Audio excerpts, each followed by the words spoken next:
Hello everyone, welcome to the Commerce Setup platform. This is Soumya here and I have qualified UGC NET GRF with 99.29% in Commerce. तो जो भी candidate UGC NET जून 2026 commerce के exam देने वाले हैं तो उनके लिए ये मॉक टेस्ट बहुत इंपॉर्टेंट होने वाला है और आज का मॉक टेस्ट पार्ट 2 है। और आई अश्योरिंग यू कि आज के क्वेश्चंस देख के आप लोगों को बहुत अच्छा लगने वाला है, मजा आने वाला है। साथ ही साथ आप लोग अपने आप को इवेल्युएट भी कर पाएंगे कि आपकी तैयारी जो है वो किस हिसाब से चल रही है। ठीक है, क्वेश्चंस आप लोगों को बहुत नई तरीके के यहाँ पे देखने को मिलने वाले हैं। तो चलिए without wasting any time first question आपकी स्क्रीन पर है। साथ ही साथ यहाँ पर आपको टाइम भी दूंगी। एक टाइम लिमिट रहेगा ना तो आपकी स्पीड बढ़ने की जो है वो ज्यादा यहाँ पे आपको हेल्प करने वाला है। तो सबसे पहला क्वेश्चन आपकी स्क्रीन पर हिंदी इंग्लिश दोनों में दिया हुआ है। Match the suitable costing method for the following industries: road construction, transport company, sugar mill, toy making. इसको आपको मैच करना है batch costing, process costing, contract costing and operating cost. तो ये आपको लिस्ट 1 लिस्ट 2 मैच करना है विद इन 30 सेकेंड्स आपको करना है and your time starts now.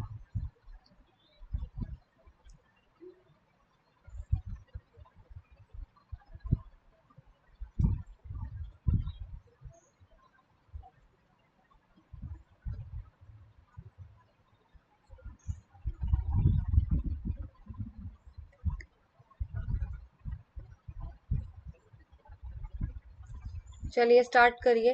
30 seconds काफी होते हैं, आपको स्पीड बढ़ानी होगी। ज्यादा ज्यादा मैं आपको 10 सेकेंड्स और ज्यादा दे देती हूँ, इससे ज्यादा टाइम मैं आपको नहीं दूंगी। अगर आप यहाँ पे स्पीड से नहीं करोगे तो फिर एग्जाम में कैसे करोगे। चलिए आपके 40 सेकेंड्स हो चुके हैं, यहाँ पे 10 सेकेंड्स आपको एक्स्ट्रा दे दिया। तो चलिए सबसे पहले मैच करते हैं बेटा रोड कंस्ट्रक्शंस। देखो जो रोड बनाए जाते हैं ना वो आपकी कॉन्ट्रैक्ट कॉस्टिंग के अंदर आता है। तो यानी कॉन्ट्रैक्ट कॉस्टिंग कौन सी कॉस्टिंग होती है बेटा, ये वैसी कॉस्टिंग है जो बड़े बड़े प्रोजेक्ट्स के लिए होती है। पहली नंबर 1। दूसरी एक फिक्स्ड जगह पे होती है और तीसरा बहुत लंबे टाइम तक चलती है। अच्छा कोई रोड बन रहा है तो रोड जो बनेगा वो फिक्स्ड जगह होती है कि भाई यहाँ से यहाँ रोड बनेगा। दूसरी चीज यहाँ पर जो है बहुत बहुत बड़ा प्रोजेक्ट है बेटा, रोड बनाना कोई छोटी मोटी बात नहीं है, है ना। करोड़ों रुपए इन्वॉल्व होते हैं इसके अंदर। साथ ही साथ ये बहुत लंबे टाइम तक चलेगा, देखो रोड बनाने में बहुत टाइम लगेगा। तो इसीलिए इसको बोलते हैं कॉन्ट्रैक्ट कॉस्टिंग। तो वर्स्ट का अगर मैं बात करूँ, ए का थर्ड है यहाँ पर। अगर मैं ए का थर्ड ऑप्शन में देखूं बेटा तो एक ही ऑप्शन दिया हुआ है, ऑप्शन नंबर ए। ठीक है, चलिए बाकी पढ़ लेते हैं। ट्रांसपोर्ट कंपनीज बेटा, ट्रांसपोर्ट कंपनीज होती है यहाँ पर आपकी ऑपरेटिंग कॉस्टिंग के अंदर। अब मैम ये ऑपरेटिंग कॉस्टिंग के अंदर क्यों होती है, देखो सिंपल सी बात है। ऑपरेटिंग कॉस्टिंग आपकी वो वाली कॉस्टिंग होती है बेटा जो आपको सर्विस प्रोवाइड कर रही है, कोई फिजिकल प्रोडक्ट नहीं दे रही है आपको।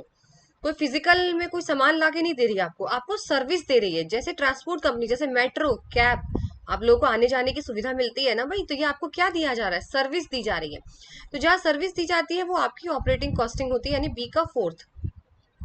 अगेन आपका है शुगर मिल। तो शुगर मिल जो है बेटा वो प्रोसेस कॉस्टिंग के अंदर आती है।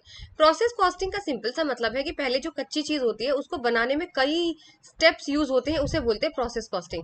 जैसे अगर शुगर मिल की बात करें बेटा, पहले गन्ना आता है, फिर गन्ने से ये लोग क्रिस्टल निकालते हैं, पता नहीं क्या क्या कई स्टेजेस पे गुजरना पड़ता है तब जाके चीनी बनती है।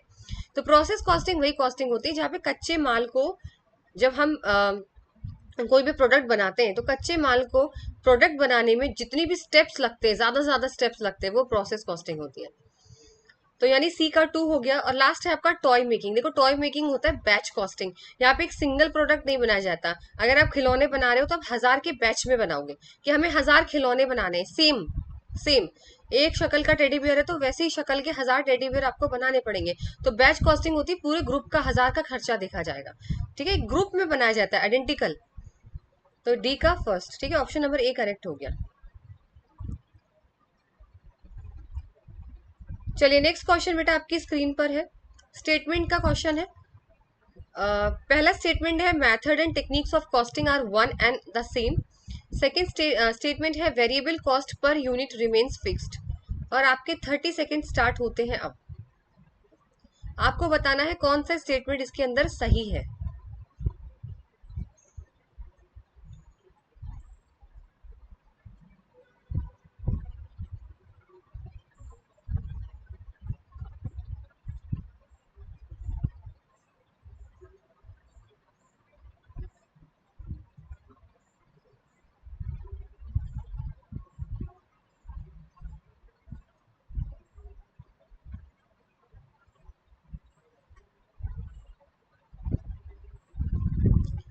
देखिए बेटा, मेथड और टेक्निक कॉस्टिंग की सेम कैसे हो सकती है? मेथड तो मैंने अभी आपको बताया, प्रोसेस कॉस्टिंग मेथड है, बैच कॉस्टिंग मेथड है। टेक्निक अलग होती है जिसके अंदर बजटरी कंट्रोल, स्टैंडर्ड कॉस्टिंग ये आती है। ये दोनों सेम कैसे हो गए? सेम थोड़ी ना होता है। दूसरा लिखा हुआ है variable cost per unit remain fix. देखो वेरिएबल कॉस्ट बिल्कुल सेम रहती है, बिल्कुल करेक्ट है, तो ओनली टू स्टेटमेंट वाला सही हो जाएगा। देखो अगर एक एक सपोज करिए एक नोटबुक बनानी है और एक नोटबुक में 10 रुपए का खर्चा आता, यानी पेजेस के लिए 10 रुपए पड़ता है पर यूनिट। तो बेटा चाहे आप 100 बनाओ नोटबुक, चाहे आप 1000 नोटबुक बनाओ, पर यूनिट तो 10 ही रहने वाली है ना। वेरिएबल कॉस्ट तो आपकी सेम रहेगी 10, चाहे आप 1000 नोटबुक बनाओ, चाहे आप 10,000 बनाओ। जब आपकी एक नोटबुक के लिए 10 रुपए, पेजेस के लिए 10 रुपए की यूनिट लगती है, 10 रुपए कॉस्ट लगती है, तो ये चाहे 1000 बनाओगी तो उस पर भी 10 रुपए ही लगेगी। ये वाली कॉस्ट चेंज नहीं होती, तो इसलिए सेकेंड ऑप्शन आपका बेटा यहाँ करेक्ट हो जाएगा।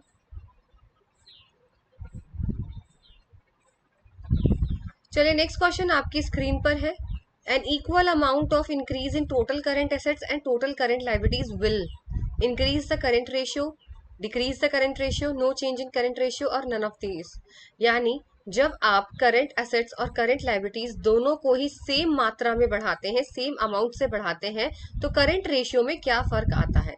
And your 30 second starts now.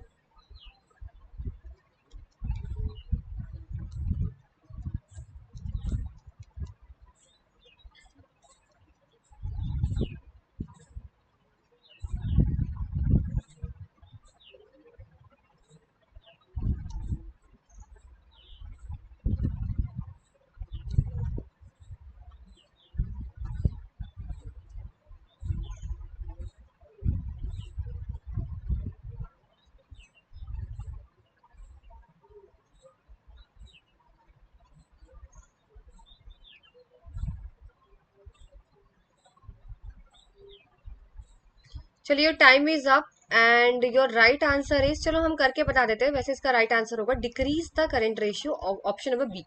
अब मेरी बात समझना ढंग से। सपोज करिए बेटा आपका करंट एसेट्स था 2 लाख रुपए, ठीक है। करंट एसेट्स कितने थे मैम? 2 लाख रुपए थे। एल लिख रही हूँ, एल का मतलब लाख। और करंट लाइबिलिटीज थी मैम हमारी 1 लाख। कितनी थी मैम? 1 लाख। अच्छा बेटा आप इसको डिवाइड कर दो, करंट रेशियो यही तो होता है, current assets divided by current liabilities, यही तो करंट रेशियो होता है। तो जब आप 1 लाख को 2 लाख से डिवाइड करोगे तो 2:1 आ जाएगा, आ जाएगा 2:1 आ जाएगा। अब इसने बोला है कि इक्वल अमाउंट पे बढ़ाना है दोनों चीजें, तो चलिए 50-50 हजार बढ़ा देते हैं। तो पहले का अगर 50,000 बढ़ाएंगे करंट एसेट्स का तो 2.5 लाख हो जाएगा, करेक्ट। और करंट लाइबिलिटीज भी बढ़ा देंगे 50,000 से तो 1.5 लाख हो जाएगी।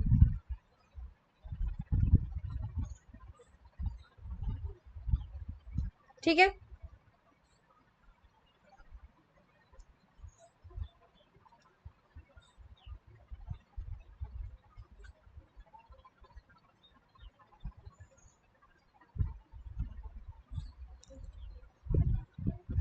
इसको डिवाइड कर देते हैं अब, ठीक है।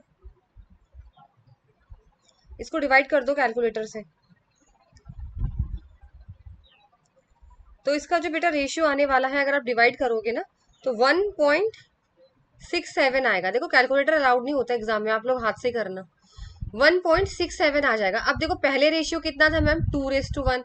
और जब हमने दोनों चीजों को सेम अमाउंट से बढ़ा दिया है तो रेशियो कम हो चुका है। तो डिक्रीज इन करेंट रेशियो इसका राइट आंसर हो जाएगा। देखो मैंने आपको करके भी बता दिया यहाँ पे, ठीक है।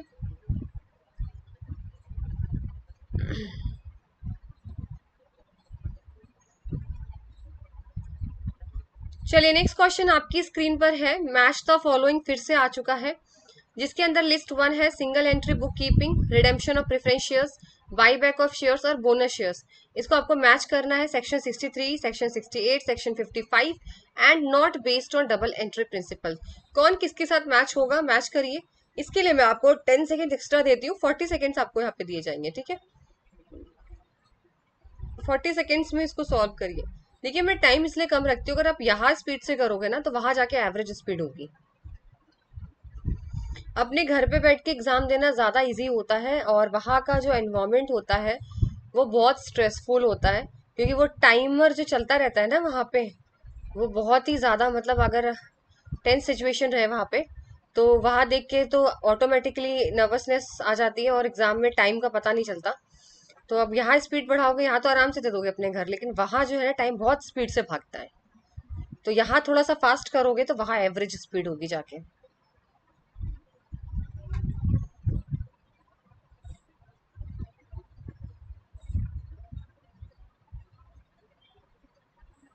चलिए, मैंने आपको पूरा 1 मिनट दे दिया है, यहाँ पे कोई प्रॉब्लम नहीं है। चलिए, 1 मिनट तो आई थिंक काफी होना चाहिए क्वेश्चन के लिए। चलिए, अब इसको सॉल्व करते हैं वन बाय वन। सबसे पहले बेटा सिंगल एंट्री बुक कीपिंग। देखो, सिंगल एंट्री बुक कीपिंग जो होता है, इसका आंसर अगर हम मैच करें तो होगा not based on double entry principle. Single entry का मतलब ये होता है बेटा, सिंपल सा आपने सिंगल लाइन में अपना अकाउंट में खाते में लिख दिया कि आज मेरे दुकान में 10,000 रुपए की बिक्री हुई या 10,000 कैश आया, आपने लिख दिया। ये डबल एंट्री पे नहीं होता बेटा। डबल एंट्री होता है डेबिट की अलग से एंट्री करो, क्रेडिट की अलग से एंट्री करो। लेकिन सिंगल एंट्री बुक कीपिंग में ऐसा नहीं होता कि आप डेबिट करो क्रेडिट करो, तो सीधा सीधा हिसाब लिख देते हैं। तो ए का यहाँ पे फोर्थ हो जाएगा। अगर ए का फोर्थ है तो ऑप्शन नंबर डी करेक्ट हो जाएगा आपका। फिर है रिडेम्पशन ऑफ प्रेफरेंस शेयर्स। देखो, प्रेफरेंस शेयर्स रिडेम्पशन करने के लिए सेक्शन 55 बोला जाता है।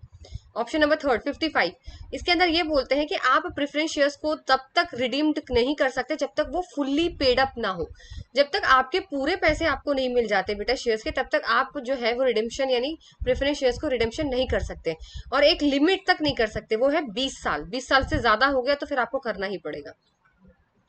फिर है बाई बैक ऑफ शेयर्स। देखो, बाई बैक मतलब अपने शेयर्स खुद खरीद लेना। तो ये होता है सेक्शन 68 सी का 2, section 68 of the company act.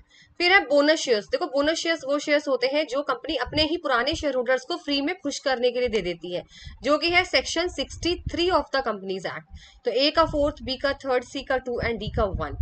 I hope you get it. चलिए, moving to the next question.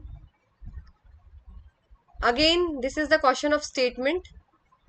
First the starting. अब ये आपके लिए नया क्वेश्चन होगा, मैं 110% गारंटी से बता सकती हूँ ये क्वेश्चन आपने पढ़ा ही नहीं है, और ये सिलेबस से ही क्वेश्चन है। पर्ट्स और सीपीएम आपने पढ़ा हो, क्रिटिकल पाथ मेथड, और मुझे 110% गारंटी कि ये क्वेश्चन किसी ने पढ़ा ही नहीं होगा। पहला स्टेटमेंट है the starting point of an activity is called an tail event. Second है आपका merge event is an event which represent the joint completion of more than one activity. Third है आपका burst event is an event which represent the joint starting of more than one activity. And your 30 second starts now. इसलिए मैं कोई आसान से question नहीं लाती आप लोगों के लिए। आप लोग खुद चेकआउट कर सकते हो कि मेरे क्वेश्चन जो है उनका लेवल जो है वो मैं आप लोगों के लिए एग्जाम के लेवल के लेकर आती हूँ। रिपीटेड क्वेश्चन कर लोगे तो तैयारी का पता कैसे चलेगा। पीवाईक्यूज तो रटे हुए होंगे आप लोगों ने, तो वही वाली बात है, उससे अपने आप को इवेलुएट कैसे करोगे जब नए क्वेश्चन आते हैं, जब पता चलता है कि प्रिपरेशन कितनी अच्छी है।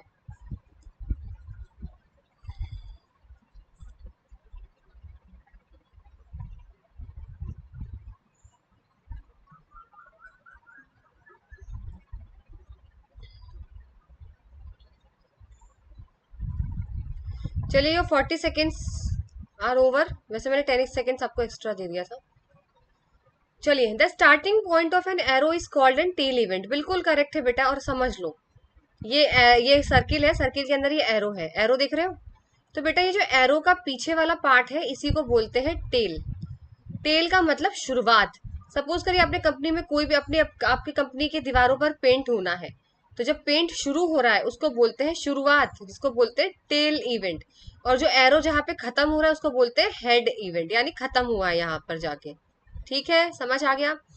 अब दूसरा, तो फर्स्ट स्टेटमेंट तो ट्रू है। सेकंड है merge event is an event which represent the joint completion of more than one activity.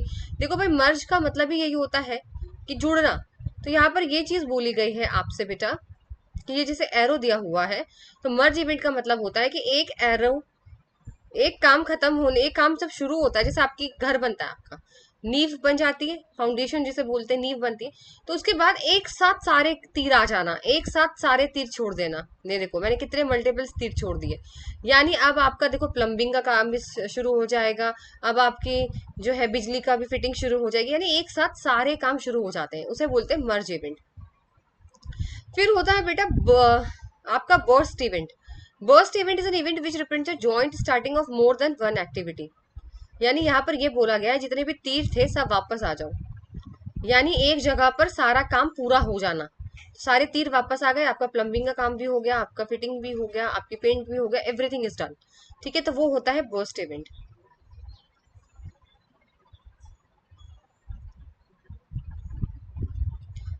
एक मिनट, मुझे एक बार चेक करने दो, ये ऑपोजिट तो नहीं दिया हुआ है कहीं, मुझे थोड़ा सा डाउट है। एक मिनट मुझे चेक करने दो, कंफ्यूजन कहीं भी हो क्लियर कर लेना चाहिए।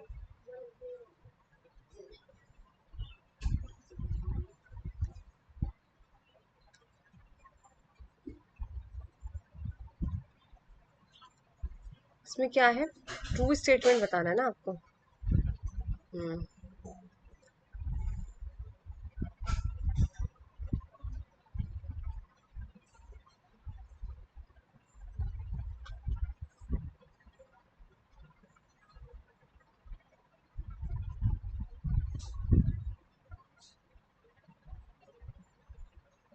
हाँ, करेक्ट है। मैंने उल्टा समझा दिया आप लोगों को। देखो स्टेटमेंट समझो फिर से, यहाँ पे इट्स माय मिस्टेक। यहाँ पे देखो, जैसे मैंने आपको यहाँ पे एरो बताया था, ठीक है। तो स्टार्टिंग ऑफ द पॉइंट जो है बेटा, इसको टेल इवेंट ही कहते हैं, बिल्कुल करेक्ट है। ठीक है, यहाँ से शुरू जो हो रहा है, पीछे का पार्ट जो शुरू हो रहा है, इसको बोलते हैं टेल इवेंट, और जब ये एरो बना हुआ है, इसको जहाँ खत्म होता है वहां बोलते हैं हेड इवेंट। ये तो हमारा स्टेटमेंट करेक्ट है। दूसरा बोल रहा है merge event is an event which represent the joint completion of more than one activity. यानी मैंने आपको उल्टा बता दिया, मर्ज का वर्स्ट, वर्स्ट का मर्ज। मर्ज का मतलब होता है सारे काम वापस से आकर खत्म हो जाना, यानी सारे एरोज सर्किल में आ गए, अब आपके सारे काम खत्म हो चुके हैं और आप एक पॉइंट पे वापस आ चुके हो। ठीक है।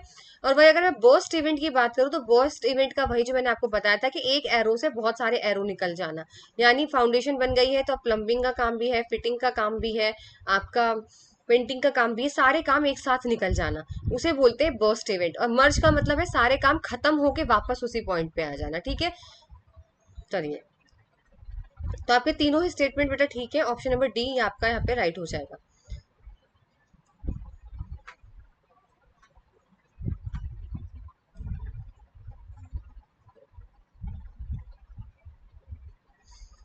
चलिए नेक्स्ट क्वेश्चन है, historical cost that can not be recovered by any decision made now और इन द फ्यूचर और called marginal cost, sunk cost, opportunity cost और फिर direct material cost. 30 seconds starts now.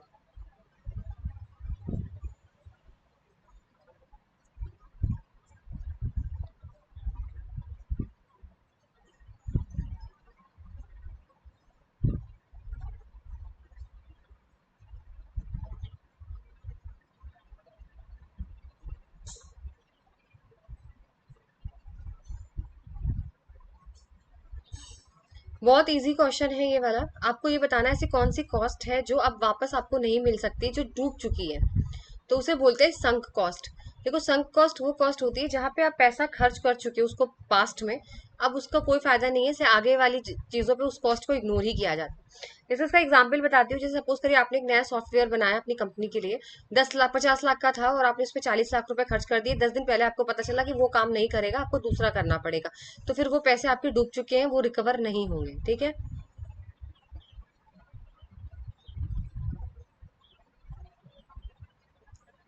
चलिए नेक्स्ट क्वेश्चन आपकी screen पर है। When a firm produces only one product or a product line and promote to all the customers with single marketing mix is called concentrated marketing, branding, undifferentiated marketing and product development. And your time starts now.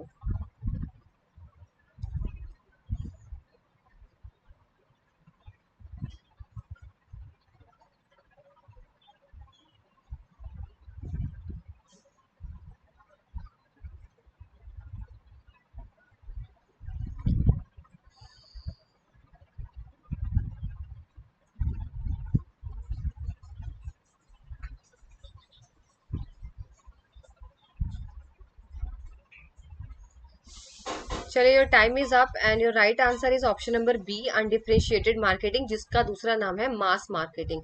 देखो mass marketing या undifferentiated marketing वो marketing होता है जब firm जो है एक ही product बनाता है, सबके लिए एक ही रहेगा, पूरे ऑल इंडिया पूरे मार्केटिंग के अंदर वो एक ही प्रोडक्ट सबके लिए सेम होता है।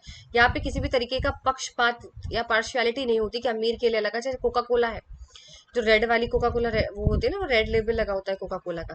अच्छा तो ये बताइए, उसमें ऐसा तो नहीं है कि ये अमीर के लिए वो अलग फ्लेवर डालते हैं उसके अंदर, या जो गरीब है वो नहीं खरीद सकता, गरीब के लिए अलग टेस्ट है? नहीं है ना, सबके सबका कोका कोला सेम ही होगा ना।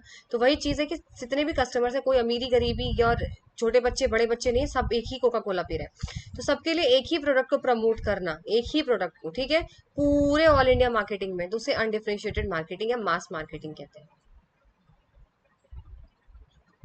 चलिए नेक्स्ट क्वेश्चन आपकी स्क्रीन पर है। Dash are the instruments issued by Indian companies in the foreign markets for mobilising foreign capital by facilitating portfolio investment by foreigners in Indian securities. Your options are GDR, ADR, FCCB, bond shares, debentures and RBI bonds. This is also a new question. ये भी नया question है। चलिए 30 second starts now. Sorry.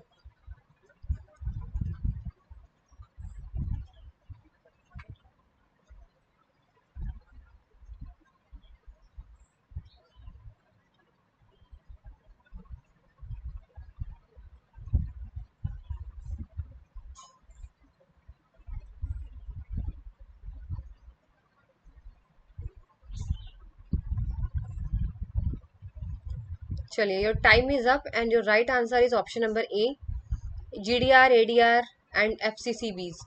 देखो यहाँ पर ये बोला है, ऐसे कौन से इंस्ट्रूमेंट्स होते हैं जहाँ इंडियन कंपनी जो है फॉरेन मार्केट से पैसा उठाती है, और वो ये भी चाहती है कि जो इंडियन की सिक्योरिटीज हैं उसमें फॉरेनर आके अपना पैसा लगाएं, ठीक है।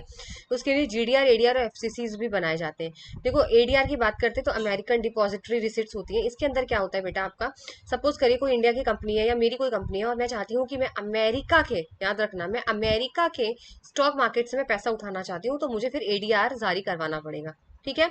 वही अगर मैं अमेरिका को छोड़ के बाकी दुनिया देशों में कराना चाहती हूँ, यूरोप हो गया और कोई दूसरा देश हो गया, तो फिर GDR यूज करते हैं, इसे बोलते हैं ग्लोबल डिपॉजिटरी रिसिट्स। FCCs भी जो होते हैं वो बेटा एक तरीके के लोन डिबेंचर्स होते हैं। जब आप लोन डिबेंचर्स लेते हो, लेकिन वो होता है फॉरेन करेंसीज के अंदर, यूरो में या अमेरिका में, जैसे डिबेंचर्स बॉन्ड्स। तो बस इसमें शर्त ये होती है कि इसको आप जो है इक्विटी शेयर्स में कन्वर्ट करा सकते हो एक पीरियड ऑफ टाइम के बाद, तो उसे बोलते हैं FCCBs, ठीक है। I think foreign convertible currency bonds बोला जाता है इसको। चलिए नेक्स्ट क्वेश्चन है। Dash is the apex institution in the case of indirect taxes in India? CBDT, RBI, MCA, CBEC, now CBIC। And your time starts now.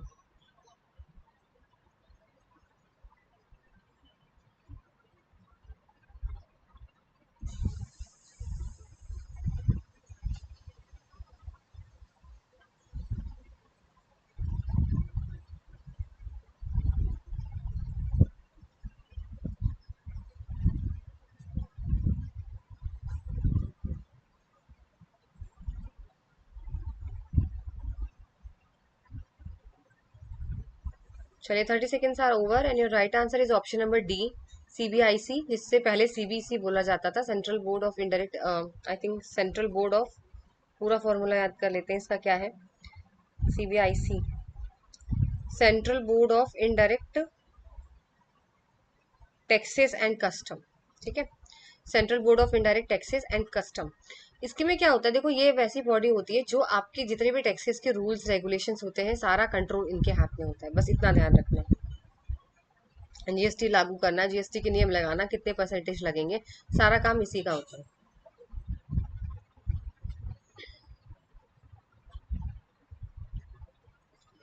चलिए next question आपकी screen पर है। फिर द है आपके आगे मैच द कॉलम, जिसमें आपको कूस्ट सॉरी कॉस्ट पूल और कॉस्ट ड्राइवर को मैच करना है। कूस्ट, स्लिपिंग ऑफ टंग, ठीक है। कॉस्ट पूल को कॉस्ट ड्राइवर के साथ आपको मैच करना है। पहला है आपका material handling, setup, maintenance, quality control. उसको मैच करना है maintenance hours, number of setups, number of inspections and number of movements. चलिए 30 सेकेंड्स आपके स्टार्ट होते हैं अब।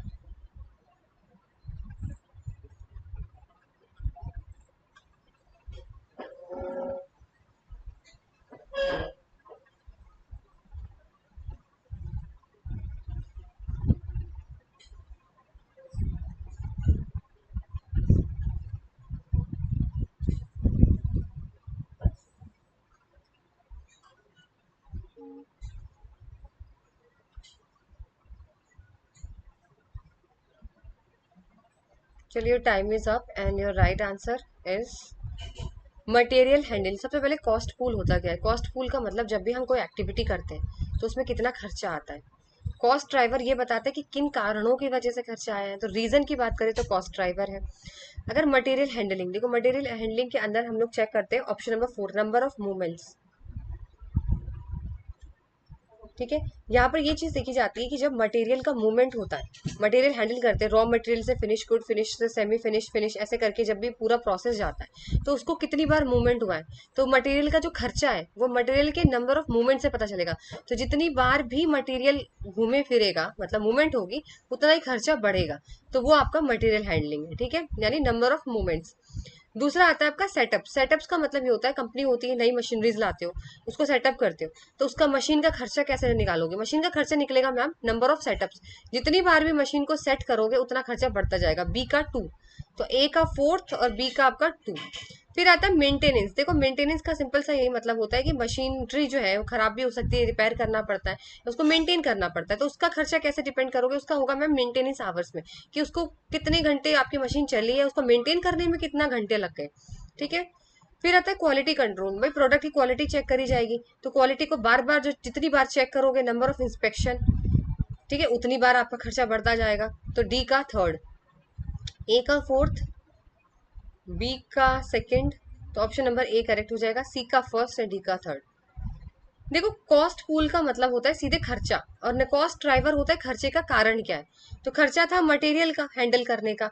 अब मटेरियल हैंडल का खर्चा हुआ क्यों है? हुआ इसलिए क्योंकि मूवमेंट ज्यादा थी ना, कभी इधर ले जा रहे हैं मटेरियल को, कभी उधर ले जा रहे हैं। ऐसे मशीन का सेटअप, जितनी बार सेटअप करोगे उतना खर्चा। मेंटेनेंस वही चीज, क्वालिटी कंट्रोल, बार बार बेचारा इंस्पेक्ट करेगा तो उसकी सैलरी नहीं बढ़ेगी। अब दिन में 100 बार चेक करवाओगे तो फिर। चलिए, ये थोड़ा सा आपका इजी क्वेश्चन है। TQM स्टैंड्स फॉर, इसका फॉर्मूला बताना है and with in a 10 seconds आपको इसको बताना है। TQM का फॉर्मूला, इसके लिए कोई सोचना नहीं है। चलो 20 सेकेंड से देती हूँ, 30 नहीं मिलेगा।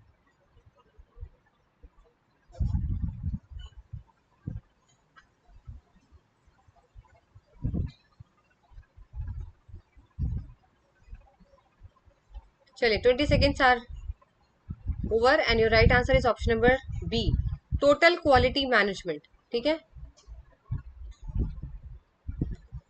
चलिए नेक्स्ट क्वेश्चन आपकी स्क्रीन पर है। Purchase of building is an example of source of fund, application of fund, operating activity या फिर expenses, and your 30 second starts now. जब हम बिल्डिंग खरीदते हैं तो वो कौन सी एग्जाम्पल है, किस चीज का एग्जाम्पल है? क्या ये खर्चा है, क्या ये ऑपरेटिंग एक्टिविटी है, क्या ये सोर्स ऑफ फंड है, क्या ये एप्लीकेशन ऑफ फंड है?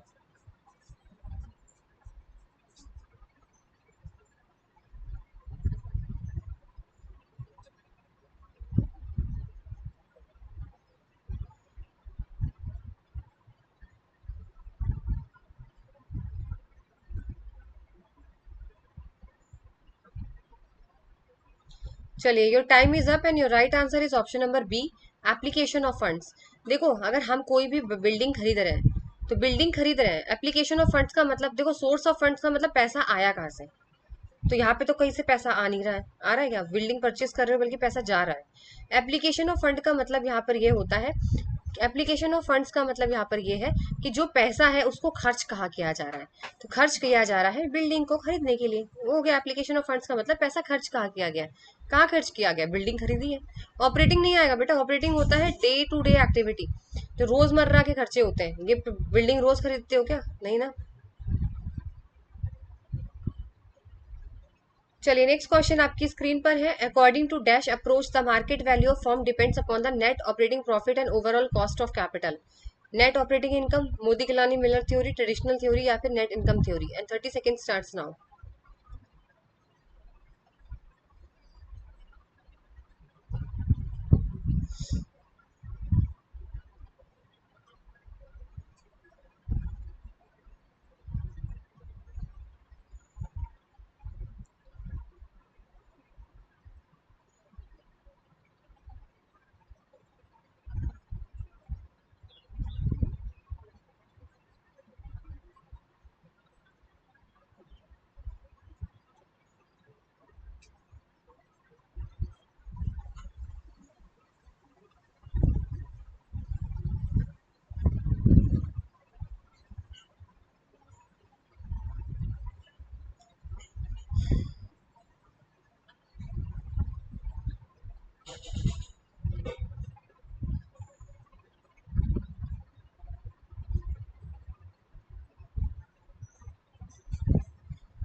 ओके चलिए हो गया। तो इसका आपका क्या लगा है इसका? हाँ राइट आंसर है नेट ऑपरेटिंग इनकम थ्योरी। ठीक है, सारी थ्योरीज पढ़ के जाइएगा। इसमें ये बोला जाता है कि आपके मार्केट वैल्यू की फर्म जो है वो डिपेंड करती है ओवरऑल कॉस्ट ऑफ कैपिटल और फिर आपका नेट ऑपरेटिंग प्रॉफिट के ऊपर। Net operating income theory, net income theory मतलब फर्म की अगर आपके डेट बढ़ेगा तो आपकी ओवरऑल कॉस्ट कैपिटल कम हो जाती है, आपकी फर्म की वैल्यू बढ़ जाती है। नेट ऑपरेटिंग इनकम थ्योरी क्या बोलती है कि ऐसा कुछ नहीं होता, इररिलेवेंट है, ऐसा कुछ नहीं होता कि डेट ज्यादा यूज करोगे तो आपकी ओवरऑल कॉस्ट कैपिटल कम हो जाएगी या फिर आपका जो है वैल्यू फर्म बढ़ जाएगी, तो इररिलेवेंट है। बाकी ये मिक्स है, मोदी गिलानी विदाउट टैक्स या टैक्स, ये तो आपने पढ़ा होगा। अब just give me a second.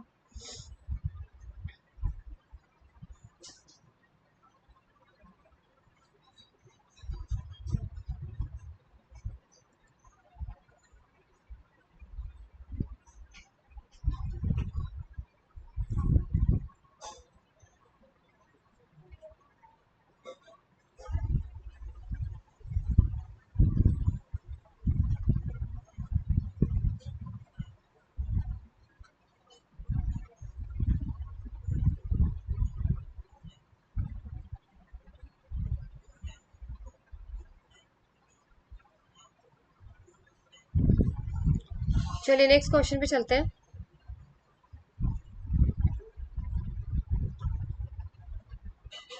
Match the column है asset account, liability account, expense account and आपका इनकम अकाउंट। उसके अंदर सैलरीज, डिस्काउंट, रिसीट, क्रेडिटर और land and your 30 second starts.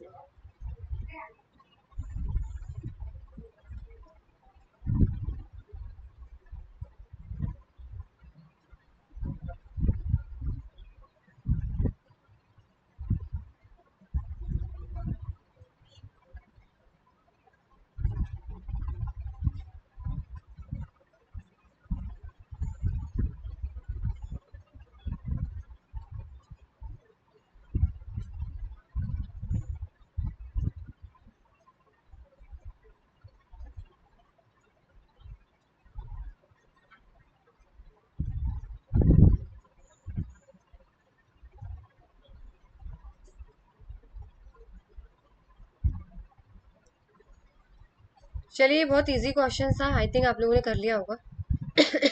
Assets के अंदर लैंड आती है एसेट्स अकाउंट्स के अंदर, तो मतलब ई का फोर्थ है, सब जगह ई का फोर्थ है। लाइबिलिटी जो होती है वो आपकी क्रेडिटर्स होती है, बी का थर्ड है। तो एक्सपेंस में आपकी सैलरी होती है, सैलरी दोगे खर्चा जाएगा। And D D D D D का आपका डिस्काउंट रिसीव्ड है, इनकम। तो आपका ऑप्शन नंबर सी करेक्ट हो जाएगा। चलिए अब आता है important question. Match the following है error of commission, error of commission, error of principle, compensating error. इसको आपको मैच करना है, 1 मिनट आपको यहाँ पे मिलेगा सॉल्व करने के लिए, थोड़ा क्वेश्चन लेंदी है।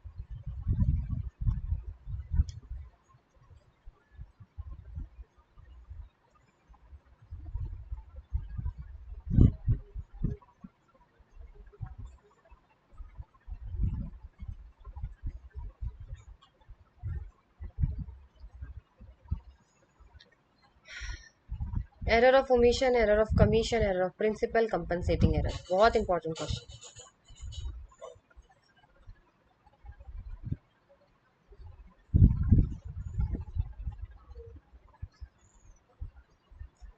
मैं आप लोगों को एक लाइन में ये समझा दूंगी, जिसने नहीं पढ़ा होगा वो भी इसको भी याद रहेगा, ठीक है।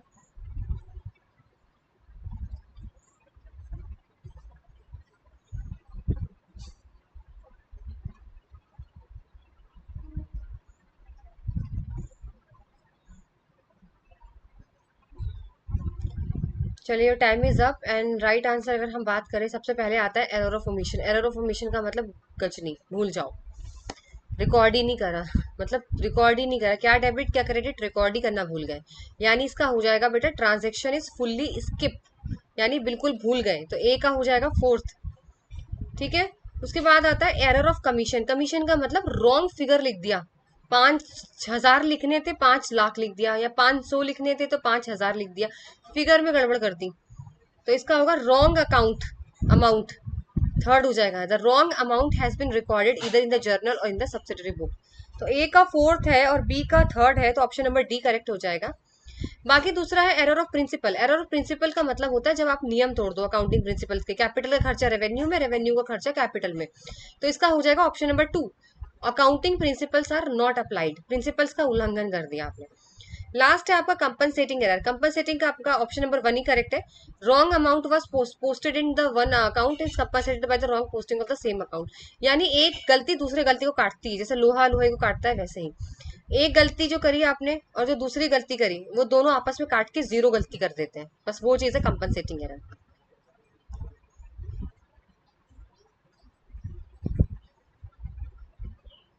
चलिए नेक्स्ट क्वेश्चन है, as per which of the following act abuse of dominant position by an entity is prohibited? Competition act, GST act, consumer protection act और companies act. And your time starts now. ऐसा कौन सा act है जहां पर बेटा कोई भी बड़ी बिजनेस जो होती है ना, बहुत बड़ी बड़ी बिजनेस कंपनीज होती हैं, तो वो अपने पावर का इस्तेमाल नहीं कर सकती कि छोटे वालों को दबा दो या छोटे वाले बिजनेसेस को खत्म कर दो, ये काम वो नहीं कर सकती, अलाउड नहीं है। ऐसा कौन सा एक्ट आपको कहता है? अब मार्केट में इतनी बड़ी बड़ी कंपनीज होती है, फिर वो छोटों को तो टिकने ही नहीं देगी, अगर वो डोमिनेट करने लगेगी तो, चढ़ जाएगी तो उनके सर पे।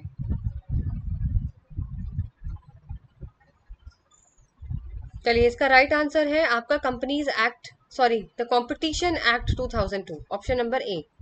कंपनीज एक्ट में ऐसा बोला गया है कि कोई भी बड़ी कंपनी जो है वो डोमिनेंट पोजीशन का अब्यूज नहीं करेगी। चलिए नेक्स्ट क्वेश्चन है, साइबरनेटिक्स वाज कॉइन्ड बाय, बताइए, Wiener, Heyman, Terry. Within 20 seconds आपको ये बताना है, पता होगा तो लगा देना, नहीं तो तुक्का नहीं लगेगा इसके अंदर। साइबरनेटिक्स को किसने, किसके शब्द किसके द्वारा दिया गया है साइबरनेटिक्स? वीनर, टेरी, हेमन या फिर नन ऑफ दीज?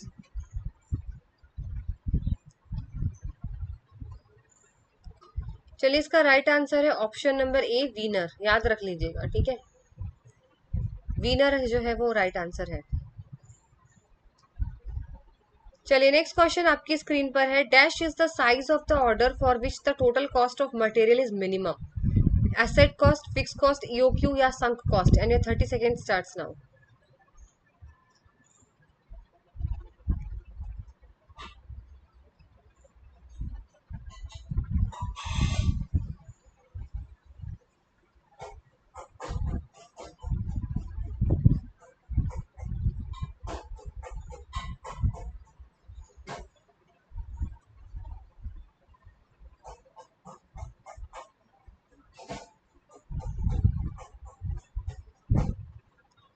चलिए your time is up and your right answer is EOQ. पढ़ा होगा इकोनॉमिक ऑर्डरिंग क्वांटिटी। देखो इसके अंदर बेटा दो चीज होती है, एक तो बेटा आपकी होती है ऑर्डरिंग कॉस्ट, लिख लो, एक होता है कैरिंग कॉस्ट। ऑर्डर कॉस्ट का मतलब ये होता है कि कितनी बार बार आप बार बार जो है माल कच्चा आप मंगा रहे हो, रॉ मटेरियल कितनी बार, फिर ट्रांसपोर्ट का खर्चा ज्यादा। आप सोचिए ज्यादा बार मंगाओगे तो ट्रांसपोर्ट का खर्चा बढ़ जाएगा। दूसरा होता है कैरिंग कॉस्ट, कैरिंग का मतलब जहां सामान रखा जाएगा गोडाउन में। अच्छा एक बात बताओ, सामान बार बार मंगाओगे तो ऑर्डरिंग कॉस्ट बढ़ जाएगी, ट्रांसपोर्ट का खर्चा बढ़ जाएगा। तो जो सामान एक बार में सोचोगे ज्यादा मंगा लूं तो गोडाउन का खर्चा बढ़ जाएगा। तो ये दोनों कॉस्ट जब बराबर हो जाए तभी ईओक्यू होता है। ईओक्यू का मतलब ऐसी कॉस्ट जहाँ पे कॉस्ट ऑफ मटेरियल सबसे ज्यादा कम हो जाए, दोनों बराबर हो जाए, ऑर्डरिंग कॉस्ट भी कम लगे और आपकी कैरिंग कॉस्ट भी कम लगे, उसे बोलते हैं ईओक्यू। यानी ट्रांसपोर्ट का खर्चा भी ज्यादा, ट्रांसपोर्ट का खर्चा और आपका गोडाउन का खर्चा बराबर हो जाता है, तब ईओक्यू यहाँ पर होता है, वो पॉइंट होता है, ठीक है। चलो again match the following, idle time, overtime, piece rate और गैंट टास्क बोनस प्लान, ठीक है, इसको मैच करना है। And 30 seconds starts now.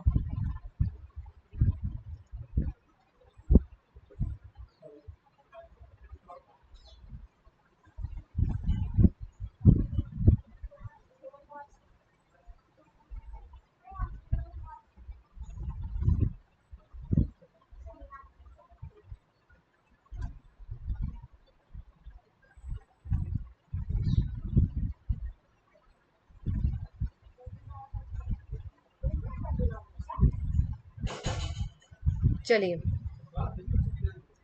देखो आइडल टाइम का मतलब होता है फालतू का टाइम। फालतू का टाइम का मतलब यहाँ पर यह है कि काम ही नहीं कर रहे, घूम रहे इधर से उधर वर्कर, फालतू का टाइम वेस्ट करते हो। इसके दो ही कॉज होते हैं बेटा, क्यों फालतू में घूमते हैं, या तो प्रोडक्शन कॉज होता है या तो economic.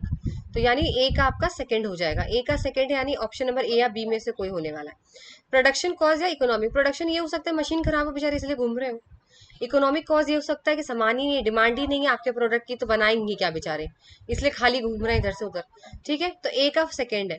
Over time, over time का मतलब होता है work beyond regular working hour. भाई ओवर टाइम सबको पता है, 8-5 घंटे की जॉब है, 6 घंटे बेचारे लेबर है वो लगे पड़े हैं, रात भर काम कर रहे हैं। ठीक है, तो आपका बी का फर्स्ट हो जाएगा, तो ऑप्शन नंबर ए करेक्ट हो जाएगा। फिर आता है पीस रेट। देखो पीस रेट जो होता है ना, वो आपका बोलता है rate per hour and production per hour.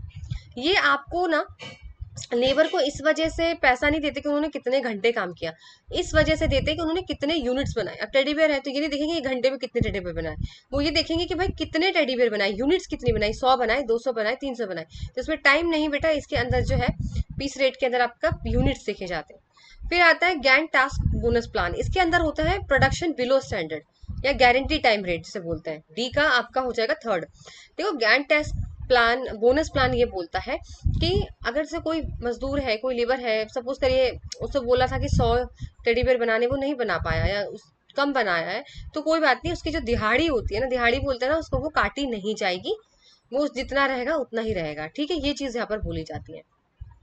ज्यादा करेगा तो बोनस मिल जाएगा, लेकिन कम करेगा तो पनिशमेंट नहीं मिलेगी। Dash refers to delegation of authority to lower levels of management on all the departments of organization. Is called decentralization, centralization, responsibility या फिर planning। 20 सेकेंड्स में इसको आंसर करो। बहुत छोटा क्वेश्चन है, जहां पर आप अपना अधिकार लोअर लेवल ऑफ मैनेजमेंट को दे देते हैं, आप डिसीजन पावर लेने का अधिकार उनको दे देते हैं, तो उसे क्या बोलते हैं? सेंट्रलाइजेशन, डिसेंट्रलाइजेशन, रिस्पॉन्सिबिलिटी या फिर प्लानिंग।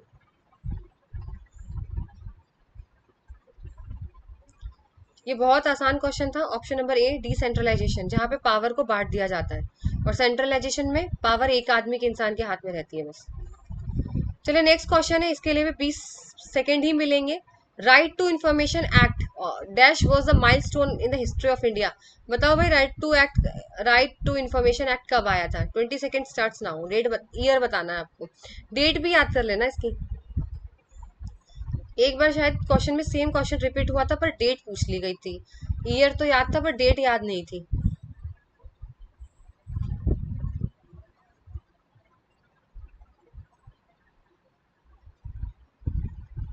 चलिए, इसका राइट आंसर है option number B, D D 2005। 2005 में ये एक्ट आया था। चलिए नेक्स्ट क्वेश्चन है, a company will stay business during and beyond the next physical period. Related concept is consistency, going concern, materiality या फिर money measurement. And your 30 second starts now.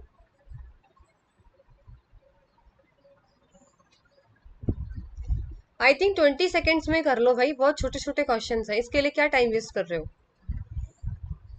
Principal से question 110% आएगा, accounting standard से question 100% आता है। चलिए, इसका right answer होने वाला है गोइंग कंसर्न कॉन्सेप्ट, चलती का नाम गाड़ी, यानी बिजनेस जो है वो बहुत लंबे टाइम तक चलने वाला है। ठीक है, सालों साल। चलिए नेक्स्ट क्वेश्चन है, हर्सबर्ग की motivation theory model explains that there are two factors that influence motivation of employees called dash and dash. आपको बताना है, हर्सबर्ग की मोटिवेशन थ्योरी थी जिसके अंदर दो फैक्टर्स थे, वो आपको बताने हैं। टाइम स्टार्ट हो चुका है, 20 सेकेंड्स में आंसर करिए, बहुत छोटा क्वेश्चन है।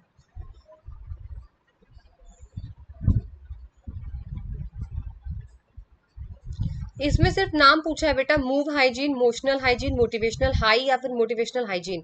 आपको उसके अंदर का भी याद रखना है, क्योंकि क्वेश्चन वहां से भी आता है। तो बेटा इसके दो फैक्टर होते हैं, एक मोटिवेशनल और एक हाइजीन, ऑप्शन नंबर सी।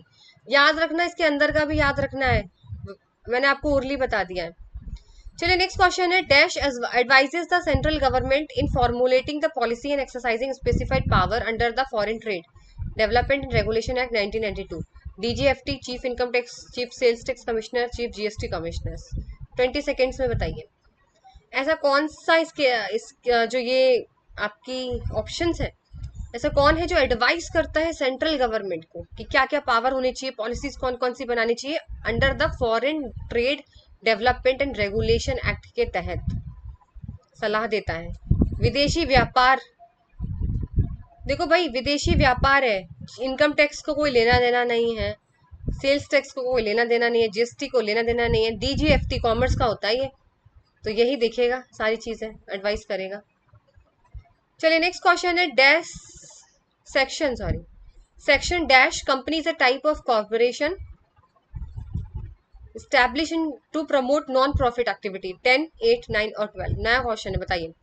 सीधे सीधे बताना है, जो नॉन प्रॉफिट एक्टिविटी होती है, नॉन प्रॉफिट मतलब एनजीओ, जो एनजीओ लोग चलाते हैं ना प्रॉफिट लोगों की भलाई के लिए, तो वो कौन से सेक्शन के अंदर आता है?